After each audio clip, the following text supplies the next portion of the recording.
Hello StarCraft fans, Travis here again for part 3 of the Fundamentals series. So today, I'm really excited about today, we're going to be talking about Micro. I was really looking forward to making this, because Micro to me really seems like it's like a game within a game. You have the whole macro idea of this base management and all this stuff, economy management, and then you've got just this down and dirty, gritty, hardcore Micro where you're just sitting there in a battle, just trying to make your units as cost effective as possible.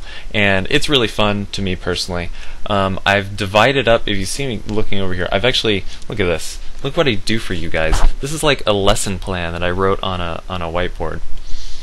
I'm amazing. Anyway, so I've basically simplified down Micro into 3 main advantages you can get in a Micro situation. You can get a speed advantage, which is just your units being faster.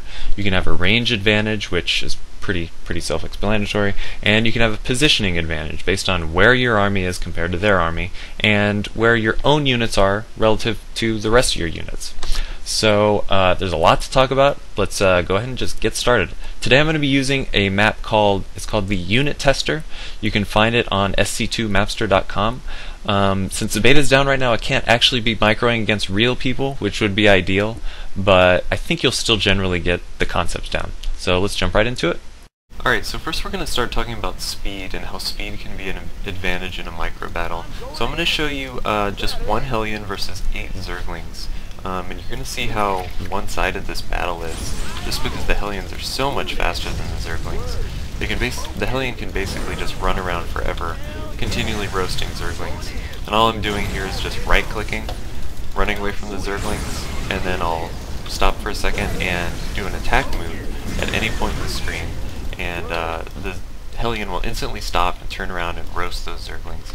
So as you can see, that was extremely one-sided. My Hellion actually didn't even have to get hit.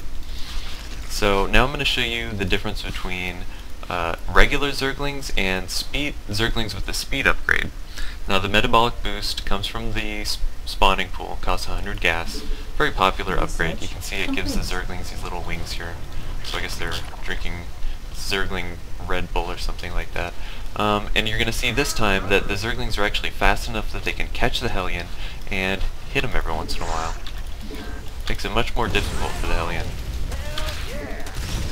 Hellions are still fairly good versus Zerglings, but yeah, I didn't micro that very well, but you can still see that the speed upgrade makes a huge difference when fighting the Hellions. So I got 2 more examples here that I want to show you.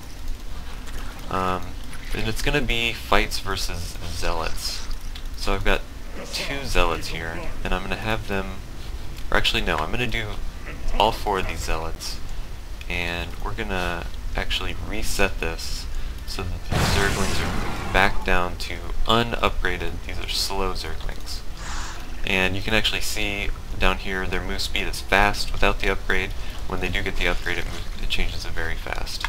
So we're going to have a little battle here with the Zealots and Zerglings, and what you're going to see is that the Zerglings, whenever they do get that speed upgrade, they're able to wrap around the Protoss units a lot faster.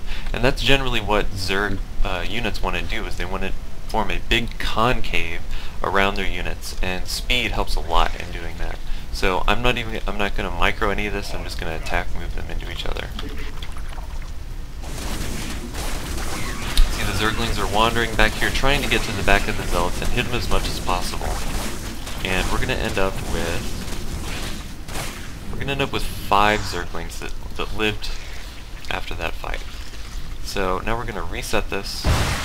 We're going to give our Zerglings the metabolic boost upgrade. Research. And so now we have speed Zerglings. And we're going to do basically that exact same scenario. And you're going to see that if you watch closely, they'll be able to wrap around the Zealots a lot better, get that surround that they want, get in more hits, and we'll see what the outcome of the battle is. There were 5 that were alive last time. Just trying to line up these Zealots so the fight is exactly the same. See, they're already coming around here in the back, they're completely surrounding these Zealots, getting off way more hits than they were before. And 8 Zerglings survived versus 5. So that just kind of shows you how important that speed upgrade is, especially for a unit like a Zergling that really needs to get around to the back of their opponent and get as many hits as possible. Alright, so that was good to know about the Zerglings and Zealots, but what I was showing you didn't actually involve any micro on either player's part. So this time I'm going to show you the difference micro can make in a battle with Zerglings versus Zealots. Notice these are slow Zerglings, they don't have their wings, they're not drinking Red Bull yet. So I'm just going to attack move these into the Zealot, and you'll see what I'm going to do is I'm going to pull away the injured Zergling and then bring him right back. That way the Zealot focuses his fire on a different Zergling that's not about to die, and if I do this right, I should keep all 4 of these Zerglings alive. So let's just do it.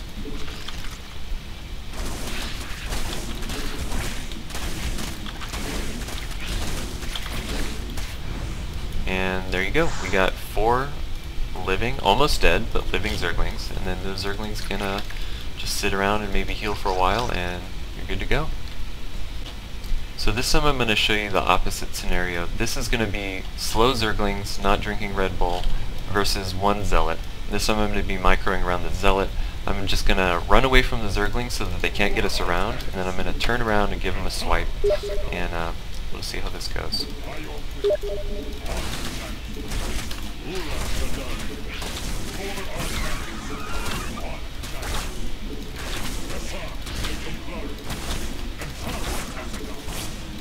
And as you can see, my Zealot lived. The better you get at that, it's actually best if while you're doing that, and I'll show some slowdown footage while I'm doing this, if you can just target fire the Zergling that's almost dead and get as many of the Zerglings dead during the fight as possible, the better your Zealot will be. But you can see he can just sit back here, recharge 50 shields, and he'll be good to go.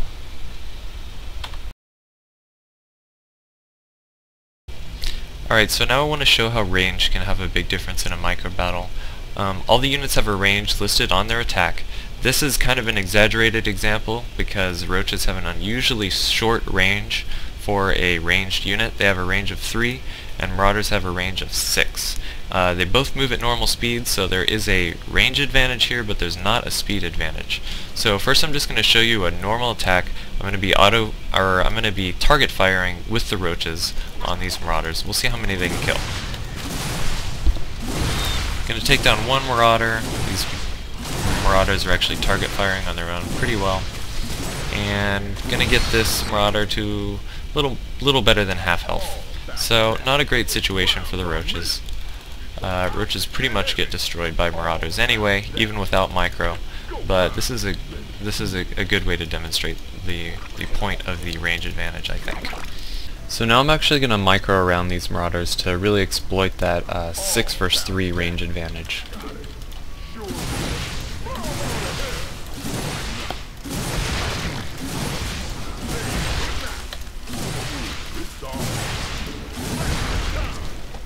And as you can see, they came out quite a bit better than just with the auto-targeting. So the last thing I'm going to show you is how an important upgrade can have a difference on a micro battle. This time I'm going to be giving the marauders the Concussive shell upgrade, which slows down the roaches every time one of the attacks hits. So this is basically going to let the marauders kite the roaches indefinitely. It's an upgrade that gives them, basically it gives them a speed advantage on top of the range advantage that they already have.